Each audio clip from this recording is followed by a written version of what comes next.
이번 시간에는 신살을 공부해 보는 시간이 되겠습니다.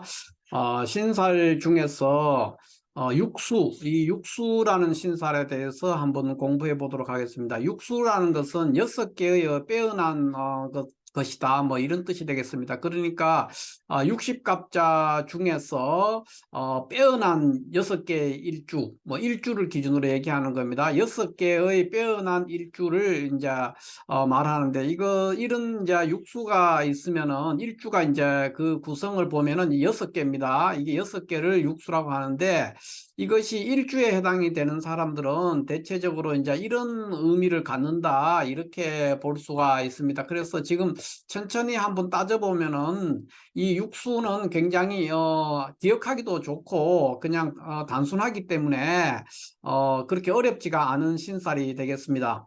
자, 먼저 보면은 이제 어떤 것들이 육수에 해당되느냐 했을 때 병오일주, 정미일주, 무자일주, 무오일주, 기미일주, 기축일주 이렇게 6개가 되죠. 이거는 이제 일주를 기준으로 이야기할 때 일주가 이런 것들이 해당이 돼야 된다는 겁니다. 이렇게 해당이 될 때 우리가 육수에 해당이 된다 이렇게 말할 수가 있죠. 근데 이것은 이제 기억하기가 굉장히 쉽습니다.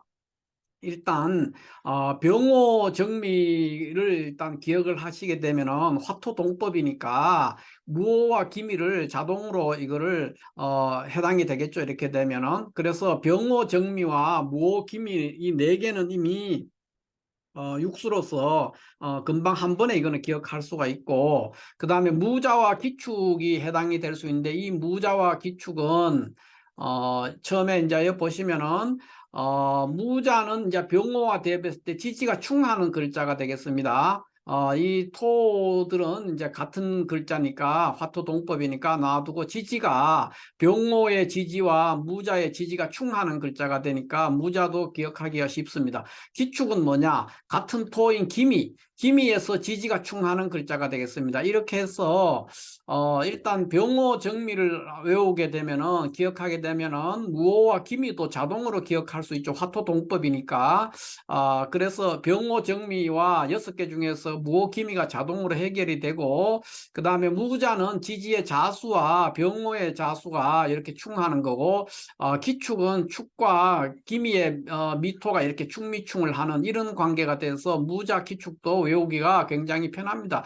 그래서 육수는 한번 이렇게 읽어만 봐도 그냥 기억이 되는 그런 일주를 육수라고 하는데 이러한 60갑자 중에서 이런 일주가 이거인 사람은 대체적으로 빼어난 6개의 빼어난 일주를 말하는 건데 그 구체적인 내용이 뭐냐 이렇게 했을 때 그 내용은 이렇게 되겠습니다. 먼저 보면은 그 육수의 작용은 어떤 거냐 했을 때 사람들이 이러한 일주들은 대체로 굉장히 총명하고 재주도 많고 재치도 많고 또 글재주 이 문창성이 있습니다. 그래서 글재주가 좋다 이렇게 얘기를 할 수 있습니다. 그러니까 뭐 총명하고 다재다능하니까 당연히 글재주가 있는 것이고 그 다음에 여자인 경우에는 미인이 많다 그래요. 이 병오정미 무자 무오기미 기축일주들은 대체적으로 미인들이 많다 이렇게 볼 수가 있습니다. 그렇게 이제 육수는 그런 특징을 가지고 있다는 겁니다. 그 다음 번째, 성경상으로 이것은 이제 어떤 타고난 재능을 말하는 것이고 총명하다든가 다재다능하다든가 재치가 많다든가 문창성 글재주가 있다든가 얼굴이 예쁘다든가 하는 이런 것은 타고난 어떤 그 능력 역량을 말하는 것이고 성경상으로 볼 것 같으면은 굉장히 독단적이고 계산적이라고 그래요. 그러니까 이기적이라고도 표현할 수 있습니다. 굉장히 독단적이고 이기적이고 그러니까 이것은 다르게 표현하면 이재 능력이 있다. 그러니까 돈을 버는 능력이 있다는 것이죠. 그 다음에 성격은 급하고 또 인색한 면도 있다. 이렇게 보고 그 특징 중에 하나가 이제 육수에 해당되는 이 6개 일주는 본인들도 이 사람들도 다른 사람과 동업을 하는 것이 편하지 않습니다. 다른 사람과의 동업이 적절하지 않고 다른 사람들도 이 일주들과는 동업을 하는 것이 적절하지 않다는 겁니다. 동업이 적절하지 않다. 그러니까 본인도 이 일주들도 그렇고 이 일주들과 동업을 하고자 하는 사람들도 병어, 정미, 무자, 무오, 기미, 기축의 일주인 사람들과는 동업을 하는 것을 피해야 됩니다. 그러니까 스스로 이 일주들도 동업을 원치 않고 이 사람들과 동업을 하고자 하는 사람들도 동업을 가능한 한 피해야 된다.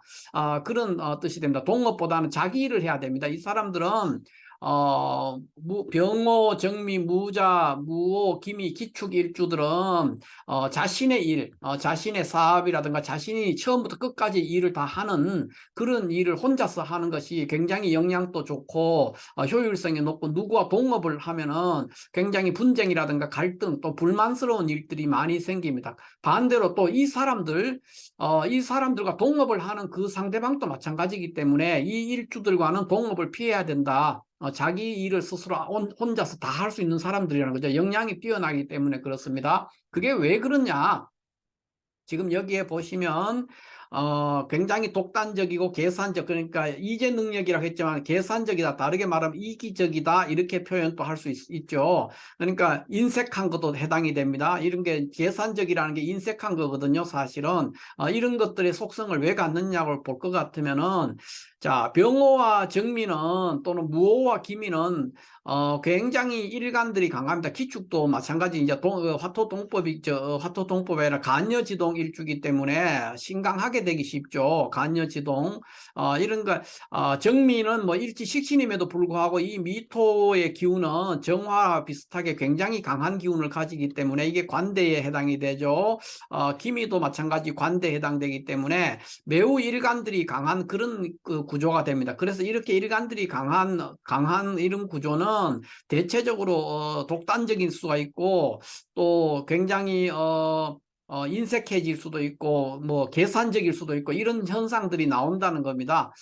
그래서 그렇다. 뭐 다른 어떤 그 원인들도 있지만 있고, 그 다음에 무자일주 같은 경우에는 이 자수 속에 있는 계수를 무토가 무게합을 하고 있는 관계로 정제를 암합하고 있는 그런 구조이기 때문에 굉장히 사람이 알뜰하고 치밀하고 계산적이 될 수 있죠. 그러니까 그런 것들이 치밀하고 계산적이다, 또는 그런 것들이 한편으로 보면 인색하게도 보이고 그렇게 보일 수 있죠. 또 무호나 병호 이런 경우에는 신강하기 때문에 굉장히 그 폭발적인 그런 성향들이 있어서 성급한 그런 면도 보일 수가 있겠습니다. 그러나 저러나 육수는 이런 부정적인 면보다는, 육수에 해당되는 일주들은 부정적인 면보다는 사람들이 굉장히 역량이 뛰어나서 굉장히 빼어난 어떤 기량을 보이는 그런 일주들이다, 이렇게 볼 수가 있습니다. 그래서 여기에서 뭐 독단적이고 이런 것보다는 굉장히 이 일주들은 그 자체가 뛰어나고 빼어나기 때문에 다른 사람과 함께 동업을 할 이유도 없고 혼자서 처음부터 끝까지 일을 다 해낼 수 있는 역량과 재주를 가지고 있다는 것이죠. 그러니까 이런 총명하기도 하고 재주도 많고 재치 있고 글재주도 좋고 예쁘고 그런 사람이 다른 사람과 동업을 할 이유가 없겠습니다. 그래서 동업보다는 자기 일, 이 사람들은 자기 일을 해야 되고, 또 다른 사람들도 이 일주들과는 동업을 해서는 별로 재미가 없다, 이렇게 보면 되겠습니다. 그 이유는 조금 전에 말했듯이 이렇게 굉장히 이런 일주들은 일간들이 강하다든가 또는 재성을 암합한다든가 그런 특징들이 있기 때문에 그렇다, 이렇게 볼 수가 있고, 그러면은 일간이 강하고 또 재성을 암합하고 있거나 그런 일주들이 60갑자 중에 굉장히 많은데, 매우 많지요. 그런 것들이 다 그렇하냐? 그렇지는 않습니다. 그러니까 특별하게 이 육수에 해당되는 병호, 정미, 무자, 무호, 기미, 기축이라는 이 6개 일주는 단지 그러한 구성 때문에만 그런 것이 아니고 다른 이유들도 있어서 그러한 속성을 갖는다, 이렇게 볼 수가 있습니다. 그러나 여기서 그것이 왜 그러냐, 다른 일과 구별되냐, 그렇게까지 깊이 이 신살에 대해서 연구할 필요는 없는, 그렇게 굉장히 중요한 신살은 아니기 때문에 이 정도 육수라는 것이 이런 일주들이 해당이 된다 정도를 알면은 육수를 이해하고 적용하는데 큰 무리가 없을 것으로 판단되기 때문에 오늘 이 시간에서 왜 병호, 정미, 무자, 뭐 무호, 기미, 기축이 이러한 성능을 왜 가지느냐에 대한 근원적인 이유, 그것에 대해서는 제가 설명을 드리지 않겠습니다. 자, 그 다음에 육수가 그러면 이제 실질적으로 어떤 경우를 맞냐면 육수는 일주를 기준으로 하는 겁니다. 일주를 그래서 일주가 병호라든가 정미라든가 무호라든가 김이라든가 이런 구조가 되면은 또 무자, 일주가 무자가 되거나 기축이 될 때도 마찬가지죠. 이런 것들은 일주 기준으로 어쨌든 이런 것들이 되면은 육수 일주다 이렇게 해서 사람이 굉장히 빼어나고 예쁘고 또 이제 능력도 좋고 그런 역량을 갖춘 그런 사람이다 이렇게 볼 수가 있겠습니다. 자, 이렇게 해서 오늘은 신살 중에서 육수라는 신살에 대해서 간략하게 한번 알아봤습니다. 감사합니다.